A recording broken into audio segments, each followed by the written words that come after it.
3 times a week by our exercise physiologist to supervise their exercise training, and that runs from about 14 weeks of pregnancy through to 28 weeks of pregnancy, and that's about the time when women have their test to see if they have pregnancy diabetes or not. Okay. Is there any connection? Do they have they had diabetes beforehand, or has this just come with pregnancy? Yeah, so it's a diabetes specific to pregnancy. Okay. So basically up until that point, no history. Yeah. Okay. Yeah. And why is this research so important? I know you've given us the reasons, and it sounds like it can be pretty serious. Yeah, certainly.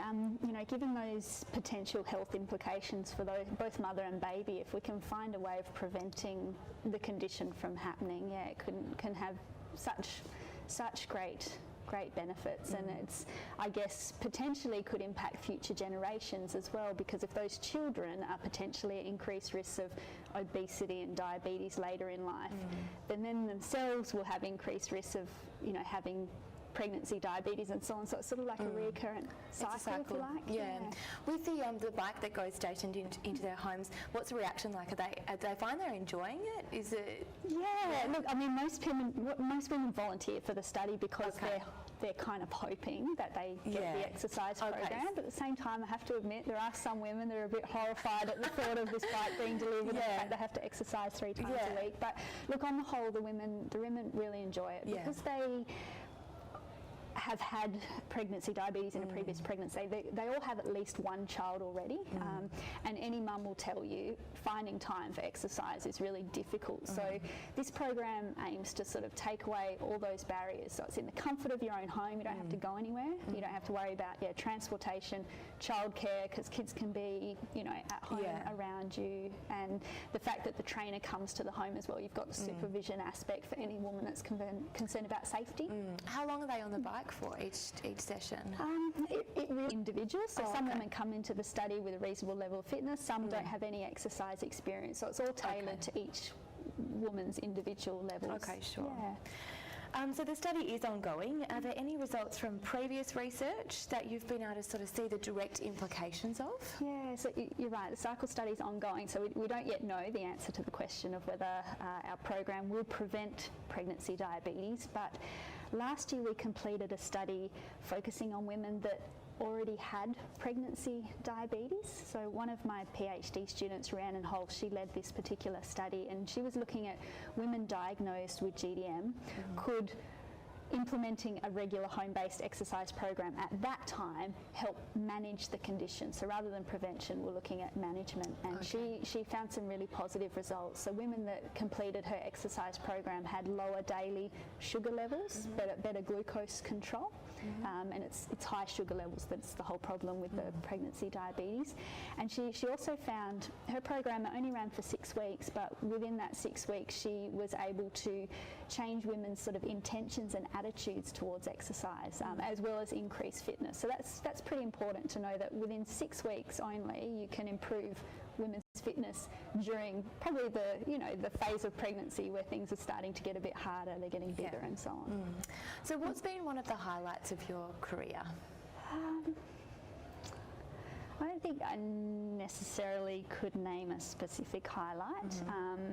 I think some of the things I've been really appreciative are some of the amazing people that I've been able to work with, and that includes both people that I would consider, I suppose, mentors that have helped me along the way, as well as some of my PhD students are just, really great, and that's probably one of the aspects of my job that I enjoy quite a bit.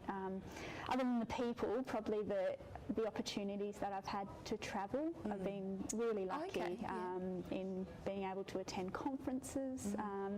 Most recently, I was lucky enough to travel to Beijing, China, to talk about our cycle study over in China. Exercise isn't the done thing during pregnancy, so we were sort of, myself and Professor John Newnham, who's leading the cycle study, we went over to talk about our research and hopefully spread the word of some of the potential benefits of exercise. So if it's a place where it's not really the norm, how did they react to it?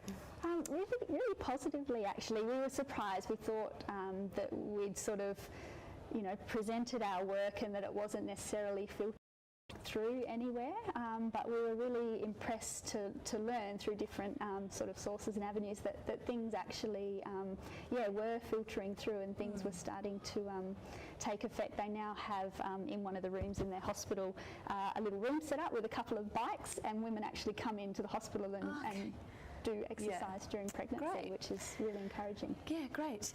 If a student is interested in this field of work, what major would they start with from the Bachelor of Science? Yeah, so in the Bachelor of Science, you'd be looking at two majors.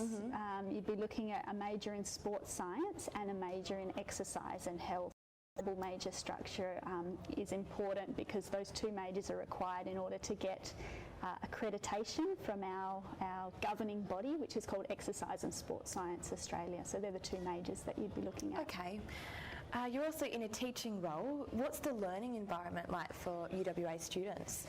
Yeah, look, particularly, I mean, I can only comment on the School of Sports Science, Exercise and Health, and it's a really great environment. I think because in our particular school, we have, the lecture setting, we have laboratory classes, tutorials and so on, but we also have a lot of practical classes where students are actually interacting in the physical sense, whether it's through a sporting game or whatever. And I think that really helps sort of build the relationships and so on. In addition to just learning the material, you make friends and that sort of thing, which I think makes a really big difference. Yeah, absolutely.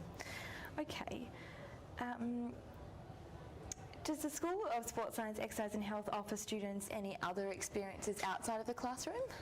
Yeah, we actually have an award-winning, I have to say, practical program.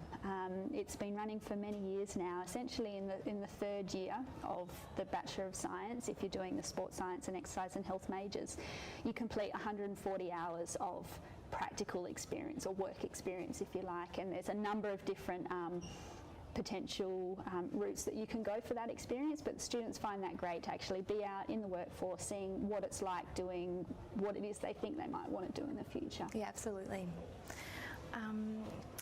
You've mentioned your PhD students, so are there any, are you looking after or supervising a couple, or was it just that one? Yeah, well, Rhiannon that I mentioned previously, she's now finished her PhD, which is great. She graduated earlier this year, but I have a number of other PhD students, some also working on exercise and pregnancy.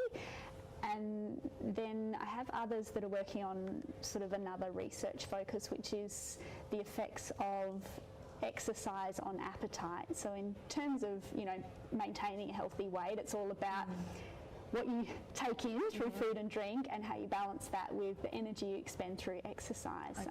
But what people often don't think about is how exercise itself might affect what you eat, your preferences or cravings for different foods. So that's another sort of research interest, and I have 3 PhD students sort of focus in that area at the moment. Yeah. Sounds like there's some really good opportunities available for students through UWA, and thank you so much for taking the time to come and speak to us and tell us a bit more about what's happening at School of Sports Science, Exercise and Health. You're welcome. Thanks, Kim. Thanks, Eliza.